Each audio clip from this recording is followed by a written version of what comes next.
Sorry about that, Michelle. For those of you that didn't know, I accidentally hit the go button and we were not quite ready, but she is amazing. We weren't at all ready, so. Yeah, so there you go. But we're professionals now. That's right. Just There you make go. sure you edit this first part out when you show this video. Are we good on WSIL? We are good to go. Perfect. All right. So we're really excited to have you here today. The reason we're so excited is I know it's not a new nonprofit, but we have so much to learn. Yes. So that's what we're hoping to do today. And then, of course, to garner some donations to help further your mission. So, Elizabeth, let's start with the mission of the organization and where this money from GiveSI will go. Okay. Well, the mission of the organization, we restored the Fuller Dome home, and it is the only dome that Buckminster Fuller ever lived in.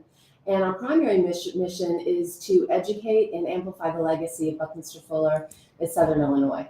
And so that's what we're doing. And really, it's not a new nonprofit, but it is definitely a new chapter for this nonprofit because the biggest thing that we're doing right now is building an interpretive center, a visitor center, a welcoming center for people to come that want to tour the Dome home. But really just so much more than that. We'll be able to welcome buses of students, really even. We have all the facilities to do that. And we're really looking forward to it. So here's the thing. I know the name Buckminster Fuller, right? I know the name and it's crazy. And so when I first moved to this area, I was like, okay, that's interesting. But not a lot of people realize how big of a deal this really is. Huge. So can you just kind of, for our audience that might not know, Gosh, I know it's a lot that you can say, but can you give an overview of who this person Yes. was and why this is so important that we have this opportunity in our area? Yes. So Buckminster Fuller is very interesting to talk about, okay? I've been doing it for over a decade, and it still can be overwhelming sometimes because it's so connected to so many things. And you're right, he is well known as a visionary architect, engineer around the world. And I think really at times more than he was even known here. And that was probably because when he was here, he was at his most prolific. He had so many patents. I should know the number, but I don't. And his whole goal in life, he dedicated his life to making the world work for 100% of humanity. I know. Okay, say that. That's an interesting quote. Say that again. I love that. Yes. So he had a challenge that said, make the world work for 100% of humanity without ecological destruction or harm to anyone. And I can't think of a better time now. It just seems like the more time that goes by, the more relevant a lot of his ideas were. He was very much a visionary as far as education, as far as innovation, how we learn, how we think, but also looking at solving the world's problems. And that's kind of what he dedicated his life to doing. And so the Dome home came about. He patented the geodesic Dome home because it is, and you see this now, it's why you see them in Antarctica and you see them other places. And I believe you'll probably start seeing them. I think that they're getting more popular just because they're more sustainable. They withstand storms better. You know, the way that they're built, if you go through a storm, a geodesic dome actually gets stronger in winds than four-dimensional buildings that, fall over quickly, that kind of thing. And so he really was quite prolific in Carbondale when he was a professor here. And he spent a lot of the time touring the world, talking about his ideas and, seeing things built. And so he has inspired a lot of great thinkers.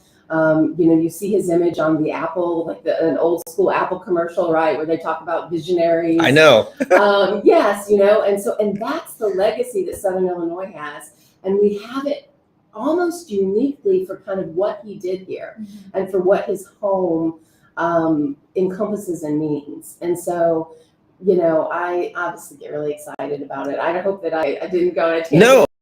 No, it's amazing. Yes. Yeah.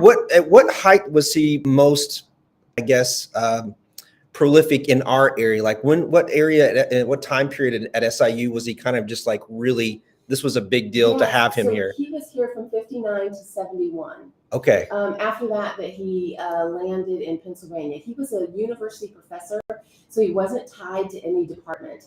Another really interesting thing about him was he came, Delight Morris was the one that kind of saw him and thought, we need him here. He actually gave a speech called Education Automation that turned into a book at SIU Edwardsville when they were first to SIU Edwardsville.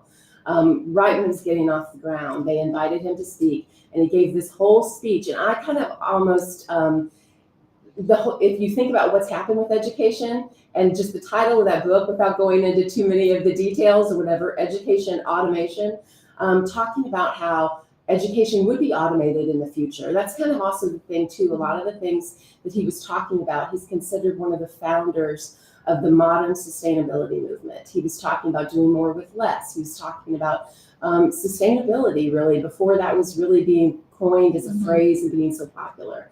And so many of the things that he was working with really are kind of at their peak moment now in a way. And so I think it's just perfect timing to have this here.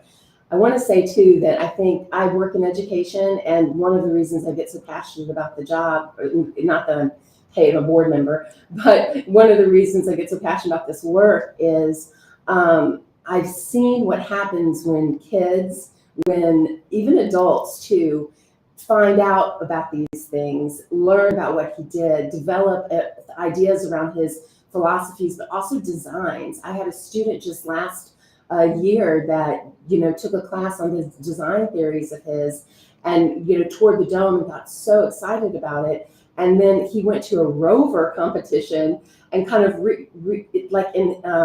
put some of those theories into the wheel design.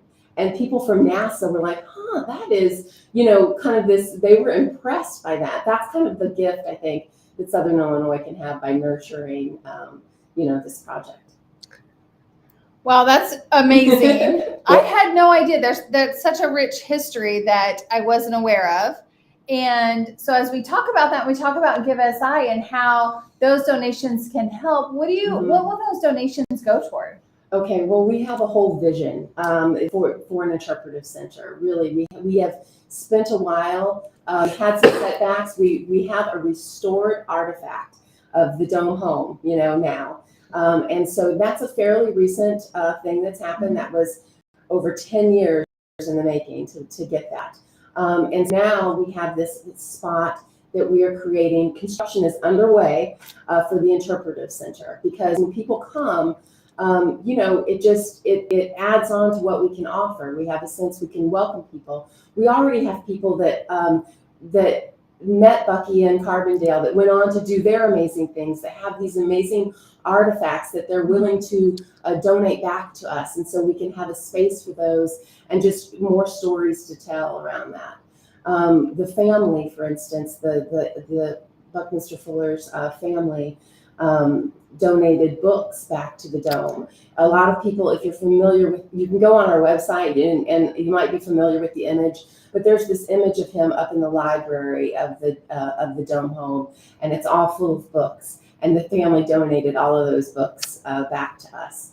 And so just things like that, but even bigger, artifacts that won't go in the dome, that have these very interesting histories and stories that we can put in the welcoming visiting center and become part of just a whole experience.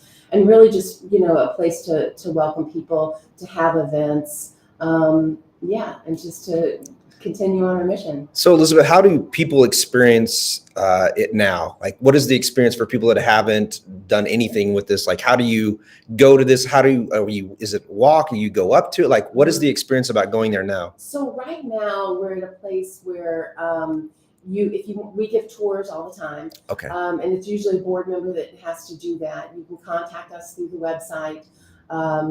And we, make a time to meet you, and we can give you a tour there. Obviously, you can drive by it. You can definitely drive by. I've done that. Corner of Cherry and Forest Avenue in Carbondale, Illinois.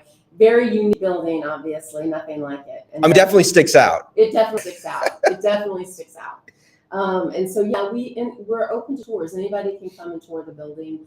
And we also have several events planned. And so right now we're really focused on the visitor center. Construction is underway. The concrete is poured. We're talking about erecting the steel structures that we can do, doing a 3D printed building. And so 3D printed. I think he would like that. It's exactly. Actually, Mighty Buildings, we have to say thank you to them. That's the company that we're working with. And they'll be here when we start erecting the structure. And that's really going to be happening really soon. We're kind of racing with the weather, but our plan is to have a soft opening and be able to welcome people by the time of the eclipse, when we're going to have a lot of people here. Oh my gosh, well, what a perfect time. I know. And so really of course, that's a physical structure. Anybody that's ever done construction, you're always battling like time and budgets and all of those things that are happening. But we've really gotten a lot of help and a lot of support. I was just looking at the page, and we were up to $2,200 for the GiveSI. We've gotten some other funds from the website today. And so, and we also have we have matching funds right now from Landmarks, Illinois, up to $2,500. Oh, what a great program they have. Right. Many of the communities across Southern Illinois have been able to benefit from that. Carterville, Marion. Yes. That is great. Yes. And so really it's like triple your donating dollar in a way, because you have the boost from GiveSI, and then you also have matching grants, a little bit more from Landmarks. Well, do me a favor, make sure that Michelle and I are on the invitation list to come to that, because I definitely will. Yes. We're gonna have fun. I think I was excited. I've wanted to know more about that. And it's one of those things, I'm lazy. Yeah. And I was like, she's coming. I couldn't wait to have this conversation, not to mention how passionate you are and knowledgeable of this. And I hope that everybody gets the opportunity to learn about this organization through you, but also through the kind donations that we're hoping everybody will do. And so obviously, if you want to be a part of history, literally be a part of history, I'm going to tell you what I've been telling you all day. You need to swipe down, look at the description below. You got three things you got to do. You got to click that link. You got to scroll down.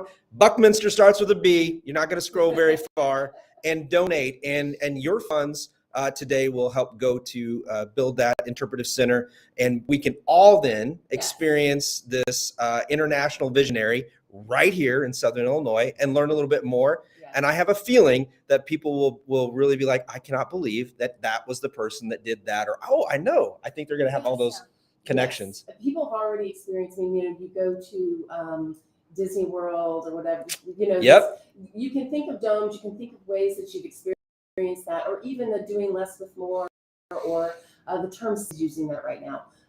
Buckminster Fuller, came up with that, I believe. He's always coming up with new terms and new ways of looking at things and talking about them. And so we have a lot to share. People think I'm knowledgeable, but I feel like to the rest of the board, there's so many other people in the area that just know so much and come at it with different angles. We have a really great team. That's great. How can people get a hold of you?